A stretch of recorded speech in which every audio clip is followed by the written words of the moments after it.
ที่แล้วเราก็ได้เรียนเกี่ยวกับมนุษย์และบาปนะครับเพราะว่าการที่มนุษย์มีบาปเพราะว่าการไม่เชื่อฟังพระเจ้านะครับการไม่เชื่อฟังพระเจ้านี่เป็นการทบทวนให้กับเรานะครับมนุษย์จึงมีความบาปและก็ความบาปของมนุษย์นี่แหละจะนำมนุษย์สู่นรกแต่โดยความรักของพระเยซูเจ้านะครับพระองค์ก็ได้ทรงรักเราทั้งหลายและก็ได้ทรงยอมตายนะเพื่อเราทั้งหลายและเราทั้งหลายก็มีชีวิตโดยพระองค์เราเชื่อในพระเยซูเราจึงมีชีวิตนะเราจึงไม่ต้องตกนรกเราจึงมีชีวิตในองค์พระเยซูเจ้าครับโอเคหัวข้อต่อไปนี้นะครับหัวข้อถัดไปเนาะวันนี้เราจะเรียนหัวข้อที่ว่าการเป็นพยานและการประกาศคำสรรนะครับฉะนั้นเราทุกคนซึ่งเป็นผู้เชื่อเราทุกคนได้รับความรอดแล้วนะครับเราจึงได้รับสิ่งที่ดี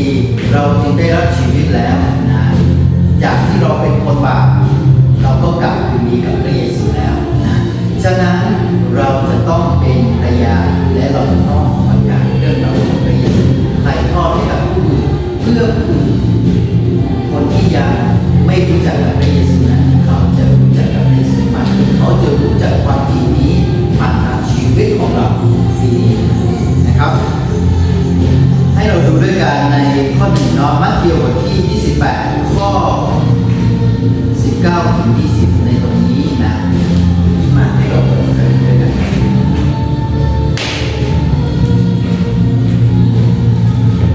พระคัมภีร์นี้ก่อนที่พระเยซูนะฟื้นขึ้นจากความตายแล้วนะแล้วก็พระเยซูทำอะไรอยู่กับสาวกของพระองค์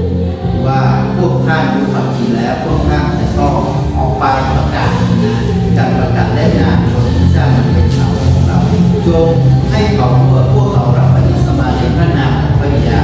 พระบุตรและพระวิญญาณบริสุทธิ์และสอนพวกเขาให้ถือรักษาสารพัดที่เราได้สอนในพวกท่านในตรงนี้นี่เป็นสิ่งที่พระเยซูได้บอกให้กับสาวกของพระเยซูในสมัยนั้นและข้อพระคัมภีร์นี้กำลังบอกกับชีวิตของเราในฐานะที่เราเป็นสาวกของพระเยซูนะครับมาเราจะอ่านด้วยกันเวอร์ชันเหมือนกันไหมโอเคให้เราดูตามด้วยกันนะเดี๋ยวผมจะอ่านนะครับเพราะว่าเวอร์ชันของเราก็อาจจะต่างกันเนาะข้อที่19บอกว่าเพราะฉะนั้นท่านทั้งหลายจงออกไปและนำชนทุกชาติมาเป็นสาวกของเราจงบัพติศมาพวกเขาในพระนามของพระบิดาพระบุตรและพระวิญญาณบริสุทธิ์และสอนพวกเขาให้ถือรักษาสิ่งสารพัดที่เราสั่งพวกท่านไว้และนี่แน่เราจะอยู่กับท่านทั้งหลายเสมอไปจนกว่าจะสิ้นยุคนี่โอเคสิ่งที่สำคัญก็คือสิ่งเหล่านี้เราไม่ใช่ทำด้วยตัวของเราเองแต่พระวิญญาณของพระเจ้าทรงอยู่กับเราพระองค์บอกว่าท้ายๆบอกพระองค์ทรงอยู่กับเราการประกาศทุกครั้งเราจะต้องอธิษฐานขอการทรงนำนะขอการทรงนำจากพระเจ้านะเราจึงจะสามารถที่จะนำผู้อื่นได้นั่นเองนะครับสวัสดีครับสวัสดีครับโอเคนะครับสรุปในตรงนี้ก็คือพระเยซูทรงมีพระมหาบัญชาให้สาวกทุกคนออกไปประกาศและเป็นพยานเรื่องราวของพระเยซูให้มนุษย์ทุกคนได้รับรู้นะเพื่อเชิญชวนให้พวกเขาปรับใจและเป็นพระเยซูเช่นเดียวกับเราทั้งหลายนะครับนี่เป็นหัวใจหลักของพระเยซูนะที่จะให้เราทั้งหลายออกไปประกาศนะเพราะว่าคริสตจักรไม่ดีเราก็ออกไปประกาศใช่ไหมครับทุกต้นเดือนของอาทิตย์แรกเนาะเราก็ออกประกาศนะครับเพื่อที่เราเชื่อฟังพระมหาบัญชาของพระเยซูนะครับพระมหาบัญชาของพระเยซูเพื่อนำทุกคนมาเป็นสาวกและทุกคนเข้ามารับความรอดนะครับโอเคหน้าที่39นะครับ แล้วก็2ก็คือเราจำเป็นต้องเป็นพยานนะเพราะว่า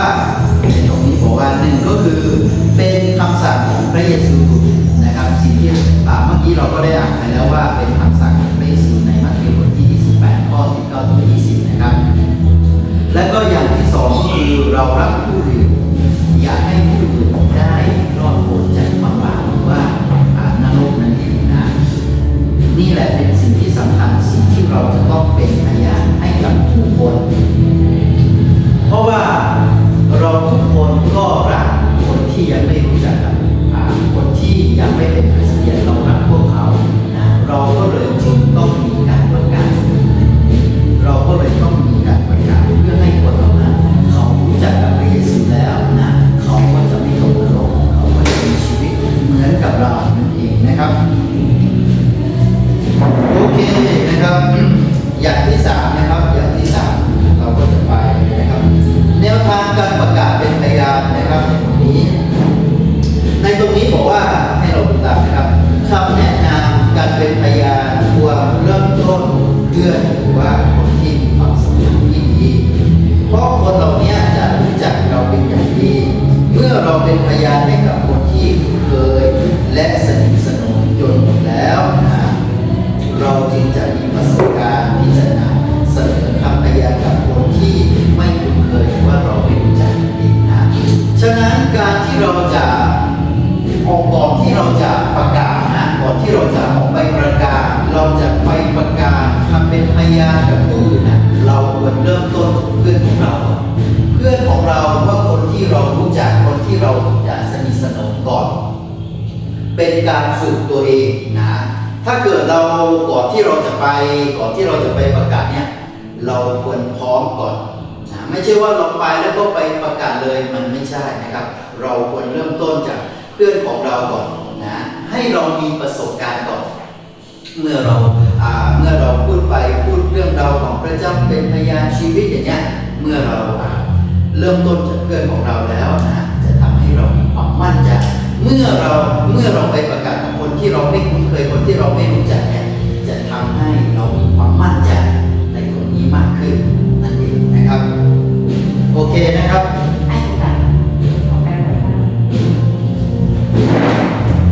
เปิดมาแล้วทุกคนได้ไหม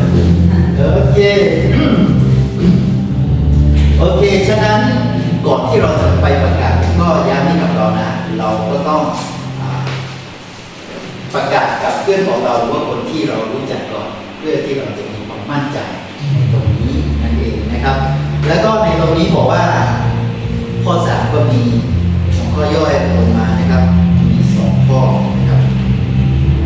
2ข้อนะครับ3ข้อ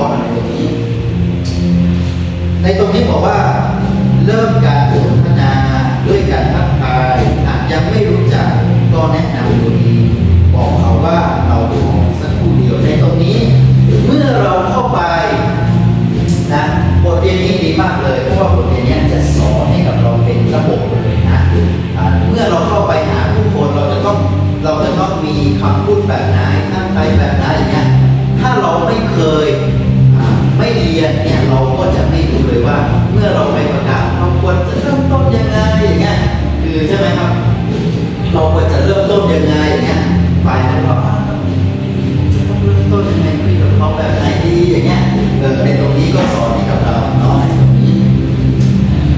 รงนี้ก่อนที่ผมจะไปประกาศให้กับคนใดคนหนึ่งเนาะผมก็เข้าไปแล้วก็สวัสดีครับแล้วก็ผมก็จะถามเขาว่าเป็นยังไงบ้างสบายดีไหมครับอย่างเงี้ยแล้วก็เสร็จแล้วก็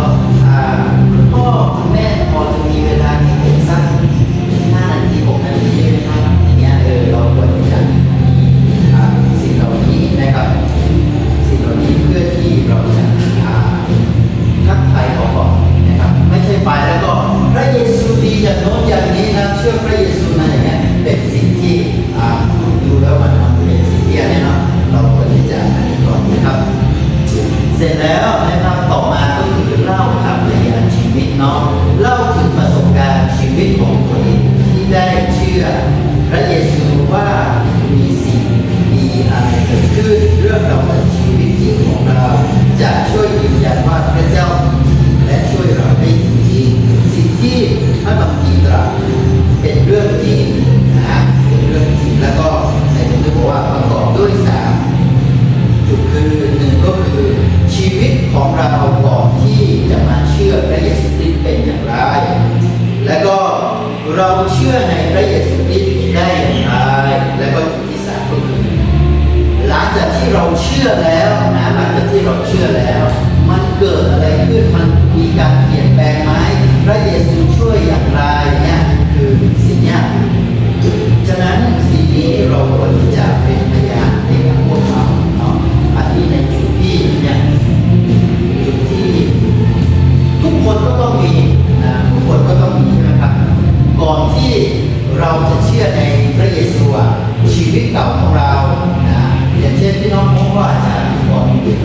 อาจจะยังไม่รู้จักกับพระเยซูเขาก็มีความเชื่อตั้งแต่เดิมครับเขาก็จะนิสัยของเขาเป็นยังไงบ้างอย่างเงี้ยแล้วคุณมาเชื่อพระเยซูได้อย่างไรจากใครเป็นคนเล่าให้ฟังอย่างเงี้ยแล้วก็จุดที่สามก็คือเมื่อเราเชื่อในพระเยซูคริสต์แล้วมีสิ่งอะไรที่เปลี่ยนแปลงชีวิตของเราพระเยซูช่วยเหลือเราอย่างไรนะครับนี่คือคำพยานที่เราควรที่จะเป็นพยานให้กับพวกเขาตัวนี้จะเป็นตัวยืนยันให้กับพวกเขาว่าพระเจ้าของเรามีจริงในตรงนี้บอกว่าพระเจ้าของเรามีจริงและพระเจ้าของเราสามารถช่วยเหลือเราได้และสามารถเปลี่ยนแปลงชีวิตของเราได้นะนี่เป็นคำพยานทุกคนจะต้องมีใช่ไหมครับอย่างเช่นผมก็จะเป็นพยานให้กับพี่น้องก่อนที่ผมจะเชื่อในพระเยซูคริสต์เพราะว่าก่อนที่ผมจะเชื่อในพระเยซูคริสต์ผมไม่ได้เป็นอะไรนะผมก็เชื่อในพระเยซูอยู่แล้วครอบครัวของผมเป็นคริสเตียนอยู่แล้วแต่ว่าก่อนที่จะลึกกับพระเจ้าเนี่ยก่อนที่จะไปเรียนพระคัมภีร์เนี่ยการใช้ชีวิตของผมในฐานะที่ผมเป็นคริสเตียนแต่ว่าผมการดำเนินชีวิตของผมก็ไม่เปลี่ยนแปลงนะเขากินเหล้ายังไงผมก็กินเหล้าเขากินยายังไงผมก็กินยาคือทะเลาะกับพ่อแม่อย่างเงี้ยคือมีสารพัดสารเพทุกอย่างเลยนะแต่ว่าวันหนึ่งนะหลังจากที่ผมได้เจอกับภรรยาและแต่งงานกับภรรยาผมสัมผัสว่าพระเจ้าใช้ภรรยาผมเนี่ยเปลี่ยนแปลงชีวิตของผมจากที่กินเหล้าเนี่ยไม่กินเหล้าแล้วจากที่ผมอะไรเนี่ยคือไม่เลยคือไม่ทุกอย่างเลยจนถึงปัจจุบันและสิ่งที่สำคัญก็คือหลังจากที่ผมแต่งงานแล้วก็แต่งงานกับภรรยาก็มีโอกาสไปเรียนพระคัมภีร์ด้วยนะจากที่ผมไปเรียนพระคัมภีร์แล้วผมลึกกับพระเจ้าแล้วก็ผมได้ภาพอดีตที่เลวร้ายกับพ่อแม่เนี่ยพระเจ้าก็ทรงทำให้ผมสิ่งเหล่านี้และก็ในเวลานั้นผมก็ร้องไห้ก็คือเสียใจกับสิ่งที่ได้ทำไปแต่ว่าเราก็ไม่สามารถที่จะกลับไปแก้ไขสิ่งเหล่านั้นได้นะแต่เราก็จะทำทุกวันนี้ให้ดีที่สุดก็คือณปัจจุบันผมก็คอยหนุนใจคอยให้กำลังใจกับพ่อนะพระเจ้าก็ทรงเปลี่ยนแปลงชีวิตของผมจากที่เมื่อก่อนคนอื่นบอกว่าผมไม่สามารถเปลี่ยนแปลงได้ไม่สามารถเลิกสิ่งเหล่านี้ได้แต่พระเจ้าเนี่ยที่เปลี่ยนผมให้เป็นคนที่ดีแล้วก็ไม่ใช่เป็นคนที่ดีมากแต่ว่าเป็นคนที่ใช้งานได้นี่แหละครับเป็นสิ่งที่ผมก็จะเป็นพยานให้กับเราว่าทุกคนก็ต้องมีนะครับทุกคนก็ต้องมีว่าเชื่อในพระเยซูแล้วมันจะต้องมีการเปลี่ยนแปลงใช่ไหมครับถ้าไม่เปลี่ยนแปลงแล้วไปประกาศเนี้ยเราจะต้องพูดถึงเดี๋ยวจะพูดถึงเรื่องราวของพระเจ้าเลยเราจะต้องพูดถึงเรื่องราวของพระเจ้าเสร็จแล้วนะครับเราจะต้องเป็นพยานเกี่ยวกับชีวิตเพราะว่าพระเจ้าเปลี่ยนแปลงยังไงเนี่ยเราเป็นสิ่งที่สำคัญมีพลังมากเพราะว่าการที่เราจะไปประกาศให้กับคนใดคนหนึ่งเนี่ยเราจะต้องสัมผัสด้วยตัวเองใช่ไหมครับอย่างเช่นลูกชายผมเนี่ยผมไม่รู้จักเขาเลยนะผมไม่รู้จักเขามาเลยแล้วก็ผมก็ไปเล่าให้กับเพื่อนๆฟังกับผมว่าคนนี้ดีอย่างโน้นอย่างนี้นะทั้งที่ผมไม่รู้จักเขาฉะนั้นสิ่งแรกก็คือเราจะต้องรู้จักคนนี้ก่อนถึงจะสามารถที่จะบอกให้กับผู้อื่นได้ว่าคนนี้มีทัศนคติมีความเชื่อในของความชอบของเขาเป็นยังไงเนี่ยเช่นเดียวกันนะครับเราจะต้องรู้จักพระเยซูที่เราเชื่อและก็พระเยซูที่เปลี่ยนในชีวิตของเราอย่างไรเราจึงสามารถที่จะถ่ายทอดอย่างมีพลังให้กับผู้อื่นได้นะครับโอเคอย่างที่สามในตรงนี้ก็คืออย่างที่สามเรื่องเราของฉันไปแล้วนะเรื่องเราของฉันไปแล้วนะครับอย่างที่สามก็คือประกาศพระกิตติคุณนะคือการเล่าถึงข่าวประเสริฐเรื่องการผ่านของพระเยซูคริสต์โดยพูดถึงประเด็นต่างๆดังนี้นะในตรงนี้ก็เป็นแนวทางการประกาศพระกิตติคุณนะครับข่าวประเสริฐหัวข้อที่เราเรียนรู้ก็คือการเป็นพยานและก็การประกาศข่าวประเสริฐนะครับการประกาศข่าวประเสริฐในตรง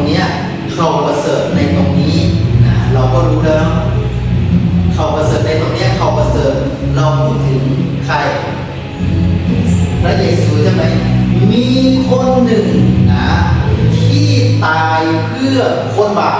นี่เขาประเสริฐมีในทุกวันนี้มีไหมคนที่ดีเขาไม่มีหรอกใช่ไหมที่คนตายเพื่อคนไม่ดีใช่ไหมแต่ว่าพระเยซูที่เราเชื่อทำอย่างนั้นจริงๆบนไม้กางเขนเมื่อ2,000 ปีที่แล้วนี่แหละสิ่งที่เราจะต้องเล่ากับเขาแต่ตรงเนี้ยเราก็มีแนวทางให้กับเรานะครับแนวทางให้กับเราแนวทางการประกาศพระกิตติคุณนะพระกิตติคุณคุณงานความดีของพระเยซูคริสต์เองนะครับในตรงนี้มันมี1 2 3แล้วก็4แล้วก็5นะครับสิ่งแรกที่เราจะต้องออกไปประกาศเราเคยมีประสบการณ์ในการออกไปประกาศไหมครับมีไหมครับไม่มีใช่ไหมโอเคเพราะว่าอะไรชื่ออะไรนะเคยไปไหมเคยไปรอบเคยไปแต่ว่าเราไม่มีโอกาสที่จะใช่เราขนาดไปเราไม่ได้เราใช่ใช่ครับเราต้องไปกับเรียนของเราต้องไปดูเขาทำก่อนนะเขาทำเสร็จแล้วเขาทำเรื่องนี้เราก็เลยแล้วก็ที่เราเรียนแล้วก็สามารถที่จะเป็นพยานได้นะครับในตรงนี้ข้อที่1ก็คือการประกาศในทางพระกิตติคุณนะครับเรื่องราวของพระเจ้าเรื่องราวของพระเจ้านะครับก็คือในตรงเรียกว่าพระเจ้าทรงรักโลกพระเจ้าทรงสร้างโลกและมนุษย์พระองค์ทรงรักมนุษย์ทุกคนรวมทั้งเขาด้วยทรงมีพระประสงค์ให้ทุกคนมีสันติสุขมีชีวิตที่รักอันเป็นชีวิตของพระองค์โอเคในตรงนี้ก็พูดถึงการสร้างของพระเจ้าไม่รู้ว่าเราเคยไปดูชิ้นที่อาจารย์หมอเคยถามมาว่าเป็นการประกาศประกาศให้กับแจกให้กับทุกคนที่จะพูดการเนี่ยมีไหมไม่เพราะว่าในตรงนั้นก็ดีนะครับก็ดีมากอาจารย์หมอก็ได้ทำขึ้นมาเพื่อที่ให้แจกให้กับพี่น้องเพื่อที่จะพูดก่อนจะออกไปแต่ตอนนี้พี่น้องไม่ว่าจะเป็นบุรุษอนุชนนะทุกคนก็เก่งนะแต่ละรอบที่เราไปเนี่ยเห็นถึงพระเจ้าต้องทำงานนะพระเจ้าต้องทำงานแล้วก็มีผู้เชื่อเกิดขึ้นจากที่เราไปประกาศร่วมกันไปประกาศร่วมกันประกาศสัก50 คนเนี่ยก็มีคนเชื่อสักครึ่งเป็น25 คนดีมากนะครับพระเจ้าต้องทำงานนี่แหละโอเคนะครับในตรงนี้เราจะต้องพูดถึงการทรงสร้างของพระเจ้าการทรงสร้างของพระเจ้าพระเจ้าสร้างมนุษย์ทุกคนจุดเริ่มต้นนะพระเจ้าสร้างมนุษย์ทุกคนก็คือมีหมดเลยนะไม่มีข้อผิดพลาดมีทุกอย่างเลยความบริบูรณ์ชีวิตก็บริบูรณ์ในตัวของมนุษย์แล้วมันเกิดอะไรขึ้นมันเกิดอะไรขึ้นแต่มนุษย์ข้อที่2แต่มนุษย์ทำบาปมนุษย์ผู้แรกนะได้ทำบาปโดยการที่ไม่เชื่อฟังพระเจ้าไม่เชื่อฟังพระเจ้ามนุษย์จึงมีความบาปและความบาปนั่นแหละนะจะนำมนุษย์สู่นรกนั่นเองนะในตรงนี้ว่าแต่มนุษย์ทำบาปตั้งแต่มนุษย์ผู้แรกได้ทำบาปตัวเขาและเราก็ทำบาปอีกด้วยความบาปทำให้เราแยกจากพระเจ้าแยกจากพระเจ้านะครับซึ่งส่งผลให้เราขาดสันติสุขที่แท้จริงดำเนินชีวิตในความบาปทั้งที่เรารู้ว่าไม่ดีแล้วก็ขาดที่พึ่งไม่มีพระเจ้าที่พึ่งรอคอยวันพิพากษาโทษในนรกเพราะว่ามนุษย์ทำบาปมนุษย์จึงเสื่อมจากพระสิริของพระเจ้าไม่ใช่พระเจ้าที่ทำให้มนุษย์นั้นตกนรกนะแต่ว่าเป็นโดยการที่มนุษย์ตัวของมนุษย์เองนะพระเจ้าไม่ได้ทำเพราะพระเจ้าก็ทรงบอกแล้วว่าถ้าเจ้าไม่เชื่อฟังเราเจ้าจะถูกแยกออกจากพระเจ้าจิตวิญญาณของเรานั้นถูกแยกออกจากพระเจ้า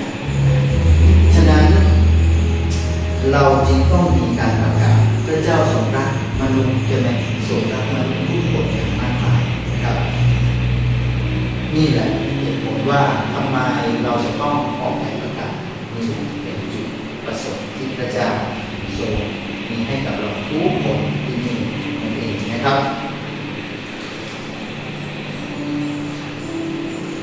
โอเคมาอย่างที่สามเราเข้าดีด้วยกันนะครับพระเจ้าในตรงนี้ว่าพระเจ้าทรงประทานพระเยซูมาช่วยล้างโทษบาปหรือว่าการ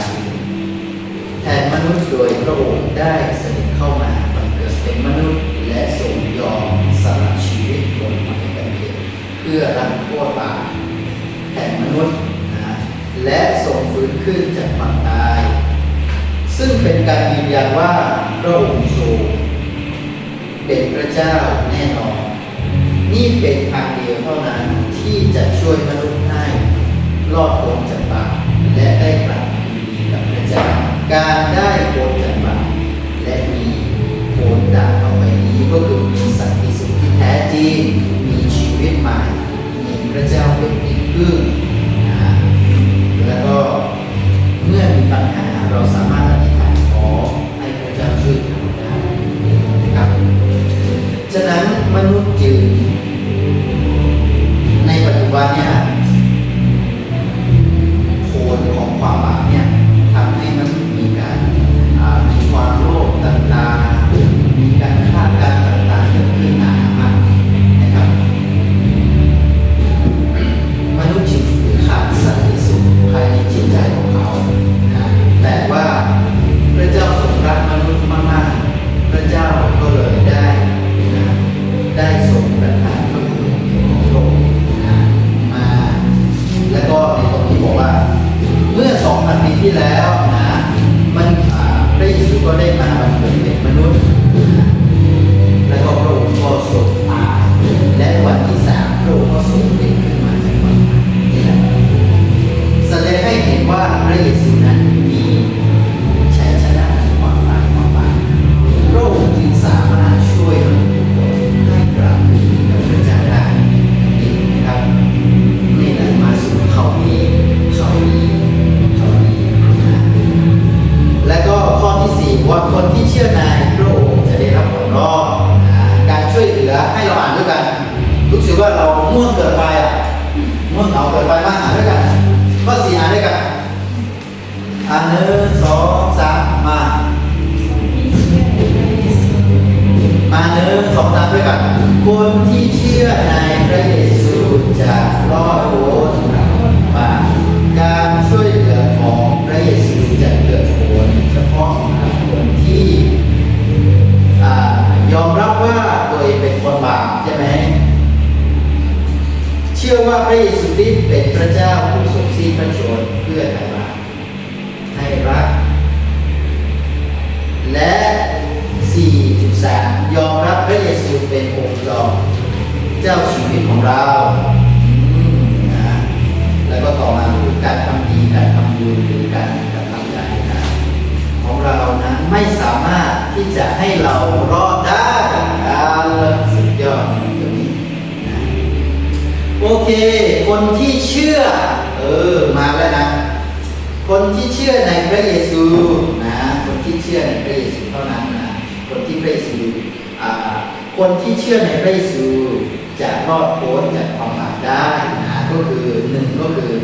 ผู้นั้นจะต้องยอมรับตัวเองว่าเป็นคนบาปนะ2ก็คือเชื่อในพระเยซูคริสต์ว่าพระองค์ได้ทรงสิ้นพระชนม์และไถ่บาปเพื่อเรานะเราแล้วก็ยอมรับว่าพระองค์เป็นเจ้าของชีวิตของเขานะโอเคในตรงนี้เราเข้าใจไหมว่าการประกาศข่าวประเสริฐนี่เป็นแนวทางนะแนวทางว่าก่อนที่เราจะเริ่มต้นเราจะต้องพูดถึงการทรงสร้างของพระเจ้าก่อนการทรงสร้างของพระเจ้าเสร็จแล้วก็สมบูรณ์แต่ว่าการไม่เชื่อฟังนะมาที่ข้อ2การไม่เชื่อฟังมนุษย์จึงทำบาปนะทำบาปและก็อย่างที่3ก็คือมนุษย์ทำบาปจึงเสียจากพระสิริของพระเจ้าทุกอย่างเลยนะสุดท้ายก็ต้องตายนะรอวันตายรอวันพิพากษาแต่ว่าข่าวนี้ก็คือในข้อที่3บอกว่าพระเยซูคริสต์ทรงบังเกิดเป็นมนุษย์เมื่อ 2,000 กว่าปีที่แล้วและตายเพื่อความบาปของเราลงในกางเขนสามารถต้องเป็นขึ้นมานี่ พระองค์มีชัยชนะในความตายนี่แหละแล้วก็จะทำให้เรามีความสันติสุขสามมีสิ่งที่แท้จริงมีชีวิตใหม่ในพระองค์นะแล้วก็เราพูดทุกอย่างเลยละเราพูดทุกอย่างแล้วว่าพระเยซูไปดีอย่างนี้ตอนนี้แล้วก็ทีเนี้ยเราก็บอกเขาว่าวันนี้ผมก็ได้เล่าให้กับคุณฟังแล้วว่าพระเยซูดีอย่างนู้นอย่างนี้นะสิ่งที่ผมได้พูดไปเนี่ยคุณคิดยังไงคุณอยากให้พระเยซูเข้ามาในชีวิตของเขาไหมอย่างเงี้ยของที่ไหมอย่างเงี้ยเราเพราะว่าในตรงนี้บอกว่าคนที่จะรอดพ้นจากโทษนะรอดพ้นจากโทษบาปได้ก็คือคนนั้นจะต้องยอมรับตัวเองว่าเป็นคนบาปใช่ไหมพี่เซนใช่ไหมพี่ชมนะโอเคก่อนที่พี่ชมจะมาเชื่อในพระเยซูเนาะพี่ชมก็มีการอธิษฐานตามใช่ไหมว่าเรายอมรับว่าเราเป็นคนบาปใช่ไหมเราไม่สามารถช่วยเหลือตัวเองได้ใช่ไหมเรารู้และเข้าใจว่าพระเยซูคริสต์ใช่ไหมทรงตายเพื่อเราบนไม้กางเขนและฟื้นขึ้นมาใช่ไหมพระองค์สามารถพระองค์เป็นพระองค์ผู้เดียวที่สามารถช่วยเหลือทุกได้ใช่ไหมที่ต่างๆเนี่ยนะความรอดของพระเจ้าก็จะอยู่ในชีวิตของเราและความรอดก็จะมาถึงชีวิตของเราทันทีนะครับเช่นเดียวกันนะเราจะต้องนำเขาในข้อที่5ในตรงนี้เมื่อเราพูดทุกอย่างเสร็จแล้วนะพูดทุกอย่างเสร็จแล้วพระกิตติคุณเรื่องราวของพระเยซูเรื่องราวของพระเจ้าทุกอย่างเสร็จแล้วนะเราก็เชิญชวนเขาสิ่งที่เราพูดไปเนี่ยโน้มน้าวเขาว่าคุณคิดยังไงอย่างเงี้ยจากที่ได้ฟังมาอยากให้พระเยซูคริสต์เนี่ยเข้ามาช่วยเหลือไหมอย่างเงี้ยให้พระเยซูคริสต์เข้ามาเป็นองค์พระผู้เป็นเจ้าไหมอยากให้พระเยซูคริสต์เข้ามาเติมในชีวิตของพี่มาอย่างเงี้ยเราก็เชิญชวนเขาให้เขาที่จะเราคือเราทำสิ่งนี้ไม่ใช่ว่าบังคับเขานะมีบังคับเขาไม่ใช่แต่เราทำด้วยใจทำด้วยใจไม่ใช่ว่าลงไปแล้วก็ลองมาฝังแล้วพระเยซูเป็นความจริงนะพระเยซูเป็นอย่างนี้พระเยซูช่วยได้นะยอมรับพระเยซูเจอยอมรับเลยอธิษฐานเลยอย่างเงี้ยคือมันไม่ได้นะเราจะต้องพูดคำพูดที่ว่าเราไม่บังคับเขาถ้าเกิดว่าเขาบอกว่ายังไม่พร้อมไม่เป็นไรครับของพระเจ้าอวยพรเนี่ยเราก็อธิษฐานเผื่อเขาได้อย่างเงี้ยเราก็อธิษฐานอวยพรสิ่งที่เราพูดไปเนี่ยอาจจะไม่เกิดผลแต่ว่าเราประกาศไปเหมือนกับเป็นการหวานลงไปนะกว่าที่จะเกิดผลเนี่ยเราแต่ละคนเนี่ยมันไม่เหมือนกัน แต่ละคนที่เราประกาศไปอาจจะไม่เหมือนกันเราบางคนอาจจะหวานไปแล้วโอ้เขารู้ความจริงเขาก็รับเลยนะเกิดผลเลยนะแต่ว่าบางคนก็อาจจะค่อยๆไปอย่างเงี้ยแต่เราประกาศแต่เรายังไม่เกิดผลณเวลานั้นแต่เขาจะไปเกิดผลในอนาคตก็ได้นะแต่เราก็ทำหน้าที่ของเราให้ดีที่สุดให้เราดีที่สุดนี่แหละเป็นสิ่งที่พระเจ้าทรงประเสริฐในชีวิตของเรานะครับโอเคนะในตรงนี้ก็พูดไปแล้วนะโอเคต่อมาข้อ4เชิญชวนให้เขาต้อนรับพระเยซูคริสต์นะครับในตรงนี้คำอธิษฐานตรงเนี้ยข้าแต่พระบิดาข้าพระองค์สำนึกว่าข้าพระองค์เป็นคนบาปเนี่ยเมื่อเรายังไม่อธิษฐานไม่ได้นามเขาไม่ได้เราก็สามารถที่จะเอาตัวนี้นะครับใช้ตัวนี้ได้นามเขาได้ตัวนี้นะตัวนี้เมื่อถึงเขาเราประกาศไปแล้วนะประกาศไปแล้วว่าเขาจะรับเชื่ออย่างเงี้ยโอเคพี่โจก็อะไรนะพี่โซโอเคพี่โซก็อาจจะไปประกาศให้กับพี่น้องของเราแล้วว่าเราไปได้ภรรยานี้นะยิ่งกว่าการที่ได้ภรรยาเนี่ยดีแล้วแต่ว่ายิ่งกว่านั้นคือได้รู้จักกับพระเจ้ากับภรรยาที่คริสตจักรเมรีอย่างเงี้ยเราก็เล่าสิ่งที่เราได้เรียนรู้ว่าคริสต์ที่เป็นอย่างนู้นอย่างนี้ให้กับพี่น้องของเขาพี่น้องของเขาก็สนใจอย่างเงี้ยเราอยากจะต้องรับไปซื้อเราจะต้องทำยังไงอย่างเงี้ยมีคำถามเกิดขึ้นใช่ไหมแต่พี่สุก็เลยโอเคเราจะต้องยอมรับว่าเราเป็นคนบาปอย่างเงี้ยเราเป็นสิ่งที่เราได้เรียนรู้ในตรงนี้นะแล้วก็ ตามพิโซใช่ครับเพราะว่าในตรงนี้ว่าข้าแต่พระบิดาข้าพระองค์สำนึกว่าตัวเองเป็นคนบาปนี่แหละและเชื่อว่าพระเกียรติพระองค์ทรงสิ้นพระชนม์เพื่อรับโทษบาปแทนข้าพระองค์จึงขออัญเชิญพระองค์เป็นองค์จอมเจ้านายตั้งแต่บัดนี้เป็นต้นไปเนี่ยอธิษฐานในพระนามพระเยซูเนี่ยเราเอาตัวเนี้ยคำอธิษฐานเนี่ยแต่ว่าสิ่งที่สำคัญก็คือเราจะต้องเน้นให้เขาว่าเราจะต้องเชื่อด้วยใจเพราะว่าในพระคัมภีร์ว่าเชื่อด้วยใจยอมรับด้วยปากของท่านว่าเป็นสิ่งที่พระองค์เจ้าตรงนั้นจะได้รับของเรานะครับอันนี้ก็ย้ำให้กับเรานะครับโอเคมาเราเรียนรู้หลักการทีนี้เราเรียนรู้หลักการทุกอย่างแล้วว่าการประกาศใช่ไหมการประกาศไปแล้วว่าเราต้องเริ่มยังไงเราต้องไปพูดยังไงเนี่ยเราเรียนไปแล้วนะครับแล้วก็มาอย่างที่สี่เนาะอย่างที่สี่เราจะจบแล้ว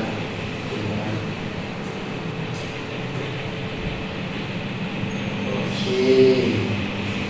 อย่างที่สี่ในตรงนี้มาเราก็จะอ่านด้วยกันที่จะช่วยโอเคมา1 2 3อ่าน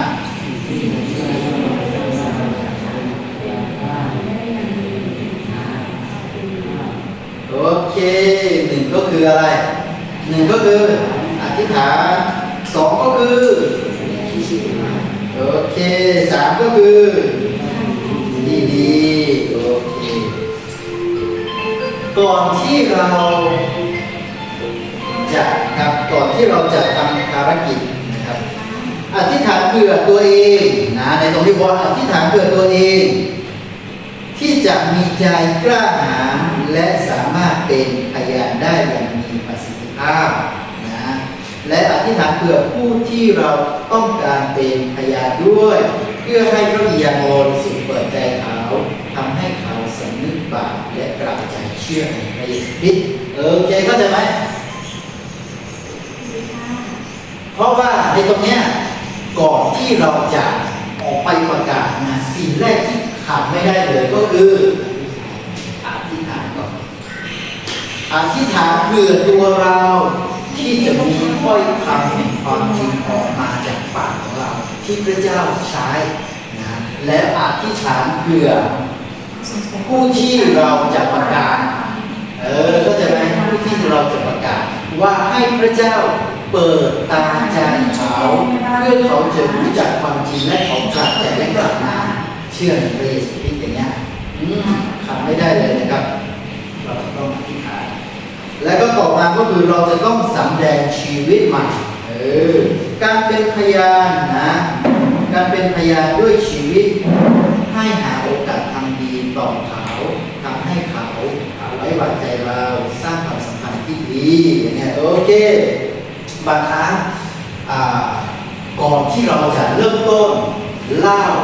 เป็นพยานให้กับเขาหรือว่าคนที่เราจะประกาศให้กับเขานะเราควรสำเร็จชีวิตของเราการกระทำของเราว่าเราควรช่วยเหลือเขาอย่างเงี้ยเราควรช่วยเหลือเขาน้ำใจเขาอย่างเงี้ยเราควรช่วยเหลือในด้านการเงินบ้างหรือว่าเราควรช่วยเหลือกำลังใจกายภาพต่างๆเนี่ยเราควรที่จะสำเร็จชีวิตของเราให้กับเขาก่อนที่เราจะอันนี้บางครั้งบางคนคำพูดที่เราเป็นพยานประกาศให้นั่นเขาอาจจะไม่ค่อยสนใจแต่เขาจะดูชีวิตของเราเขาจะดูชีวิตของเราว่ามันดียังไงใช่ไหมบางครั้งพ่อแม่ของเรายังไม่เชื่อแต่เราเชื่อแล้วประกาศไปแล้วแต่พ่อแม่ของเราก็ยังเฉยใช่ไหมเฉยไม่ได้ตอนรับไปสิ่งอย่าชะล่าใจเพราะว่าบางครั้งพ่อแม่ก็อาจจะดูชีวิตของเราว่าคุณเชื่อในพระเยซูแล้วคุณมีทัศนคติมีความคิดมีการเปลี่ยนแปลงมาอย่างนี้ของชีวิตของเรานะครับเมื่อเราเห็นถึงการเปลี่ยนแปลงแล้วนะจากที่เราไม่ดีเนี่ยเมื่อเขาเห็นถึงการเปลี่ยนแปลงของเขาแล้วเขาก็จะคิดว่ามันดีอย่างเงี้ยมันดี 4อย่างเงี้ยเราก็เอามาส่งได้นะครับโอเคไปแล้วนะครับเราสำแดงชีวิต3ก็คือมีท่าทีที่ดีนะโอเคใช้คำพูดเชิญชวนที่ถูกต้องสอดคล้องกันรจนะมีหลักเกณฑ์เข้าใจง่ายน่าสนใจเชื่อถือและต้องมีท่าทีความรักความห่วงใยและความสุภาพอ่อนโยนต่อคนที่เราเป็นเพื่อนด้วยอย่าใช้การโต้เถียงหรือการบีบบังคับอันนี้ก็บอกกับเราชัดเจนนะครับฉะนั้นการท่าทีของเรานั้นเป็นสิ่งที่สำคัญมากนะเราจะต้องพูดสุภาพไม่มีเพราะว่าบางครั้งเราพูดไปก็อาจจะมีคำถามแล้วก็อาจจะมีอยากจะมีคำถามเกิดขึ้นนะเขาคนก็จะถามเราว่ามันจะเป็นอย่างนี้ไปอย่างนี้ใช่ไหมเนี่ยแต่บางครั้งเราก็ต้องเป็นไปอย่างนี้สิอย่างเงี้ยมันกับเราโต้เถียงเขาเราควรใช้คำพูดที่อ่อนโยนแล้วก็เราเอาตามพระวจนะของพระเจ้าตามพระวจนะของพระเจ้าเราใช้คำพูดแบบนั้นดีกว่านะครับ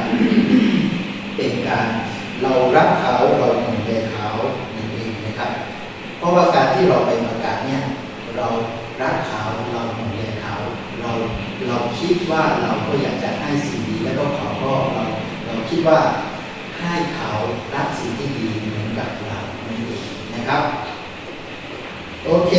อาเมนไหมครับ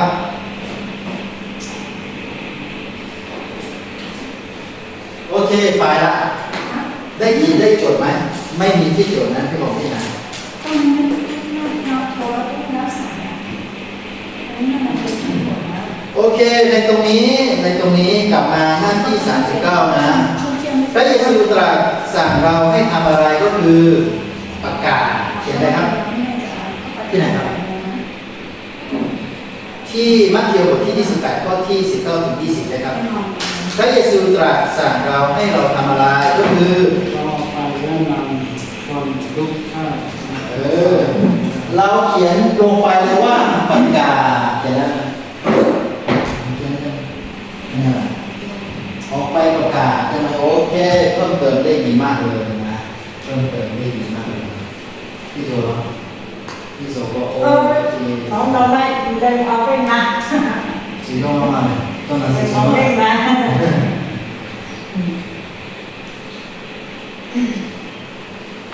โอเคในตรงนี้บอกว่าประกาศนะครับตัวของไปประกาศนะ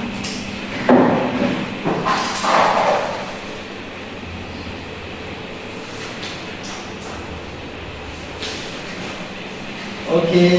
หน้านี้เนาะบทเรียนนี้ บทเรียนนี้ก็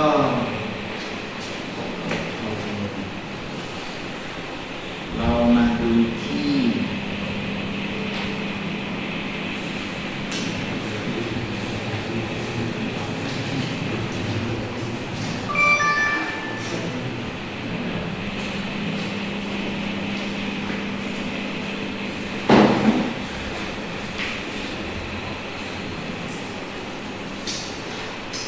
โอเคนะครับหน้าต่อไปครับหน้าต่อไปหน้าที่44เนาะหัวข้อฝึกเป็นพยานโดยวิธีดังต่อไปนี้คือทบทวนขั้นตอนในการเป็นพยานข้อ1ก็คือเริ่มสนทนาการนะเล่าคำพยานชีวิต3ก็คือประกาศพระกิตติคุณ2.2 ก็คือเชิญชวนให้ตัดสินใจ3ก็คือ2.3 ก็คือเป็นพยานกับคนในครอบครัวหรือเพื่อนสนิทที่ยังไม่รู้จักพระเยซูและกลับมาเลยผู้สอนหรือว่าพี่เลี้ยงในได้จัดเองนะโอเคในตรงนี้หน้าที่44ครับ44เริ่มต้นสนทนาการโอเคทบทวนในตรงนี้ก่อนที่เราจะไปประกาศเนาะเราก็จะไปกันเป็นกลุ่มละ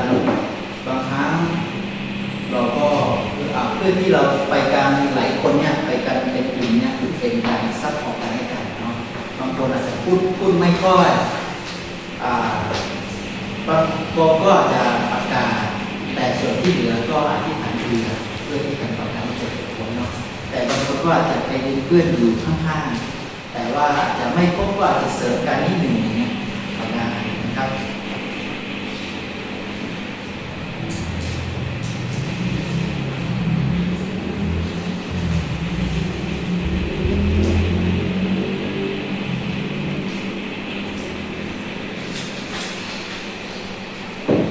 โอเคพระกิตติคุณสองคำพยานเล่าคำพยานของเราเข้าไปแล้วนะว่าพระเยซูช่วยเหลือเราอย่างไรก็คือมี3ขั้นตอนนะ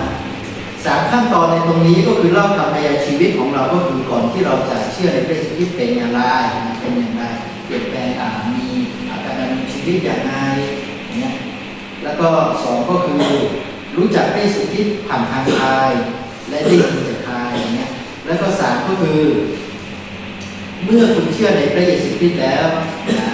มีการเปลี่ยนแปลงในด้านใดบ้างอย่างเงี้ยในตรงนี้นะสิ่งที่ผมได้พูดไปในตรงเนี้ย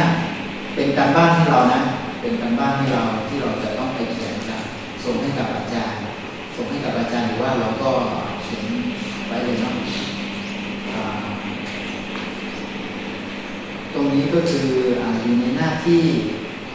43เนาะกันบ้านนะเขียนคำพยานชีวิตตามแบบต่อไปนี้ก็คือให้เราไปดูในข้อที่หน้าที่43ได้เลย43 เล่มนี้อยู่หน้าที่40ค่ะใช่ไหมคะ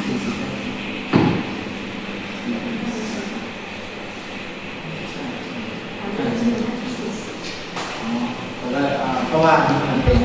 อ่านใหม่เนาะ ใช่ ใช้เล่นใหม่เล่นไปอะไรอย่างเงี้ยโอเคครับ เราเป็นเนื้อหาดีตรงนั้น โอเคทุกคนก็ไม่ได้ว่าอะไรไม่เห็นก็อย่างนี้แหละดูกันเลยโอเคนะครับอันนี้เป็นการบ้านนะการบ้านที่เราให้เราแต่บางคนก็ทำได้ใช่ไหมโอเคโอเคครับที่ได้คือเรื่องอะไรกันนะก็เอาที่เรารู้สึกว่าเขียนได้เนาะบางครั้งคือเราก็บางคนก็อาจจะเขียนได้ยาวว่าสิ่งเปลี่ยนแปลงนี้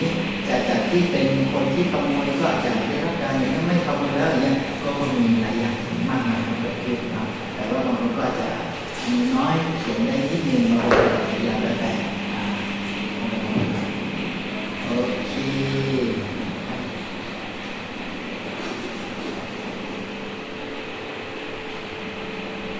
แล้วก็การบ้านอีกอย่างก็คือให้เราท่องข้อพระคัมภีร์เรื่องเป็นพยานน้องมัทธิวบทที่28ข้อ19ถึง20นะครับการบ้านของเราเป็นการบ้านของเราที่เราจะท่องไว้นะท่องไว้ชีวิตของเราเนาะเพราะว่านี่เป็นสิ่งที่พระเยซูตรัสสั่งให้กับเราว่าอันเนี้ยสำหรับผมคือไม่เป๊ะแต่ว่ามัทธิวบทที่28เนี่ยมัทธิวบทที่28ข้อ19ถึง20ให้ท่านทั้งหลายออกไปประกาศและสั่งสอนทุกคนที่เป็นสาวกของเราให้เขารับบัพติศมาในพระนามพระบิดาพระบุตรและพระวิญญาณบริสุทธิ์และก็สอนเขาพวกเขาที่จะถือรักษาสิ่งสารพัดที่เราสั่งประทานไว้เนี่ยแค่นี้แหละเป็นสิ่งที่เราเตือนใจให้กับเราว่าพระเยซูกำลังตรัสกับเราทางข้อพระคัมภีร์นี้ว่าให้เราออกไปประกาศเป็นพยานให้ทุกคนได้รู้จักพระเยซูและให้ทุกคนได้รู้ความจริงแล้วทุกคนก็จะอยู่ในทางของพระองค์เนี่ยนี่เป็นสิ่งที่สำคัญมากเลยครับโอเคเวลานี้ก็ไม่มีแล้วนะตอนนี้ก็ใช้เวลาเท่านี้